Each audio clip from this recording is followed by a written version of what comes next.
அதில் நீதானே சாமி. இங்க நிலவுகள் பல கோடி, ஆனால் நீதான் பூமி.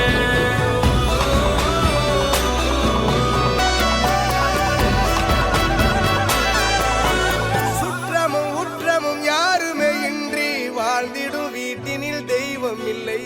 பாசங்கள் நேசங்கள் ஏதுமே இன்றி வாழ்ந்திடும் வாழ்க்கையோ வாழ்க்கை இல்லை. பிரிந்த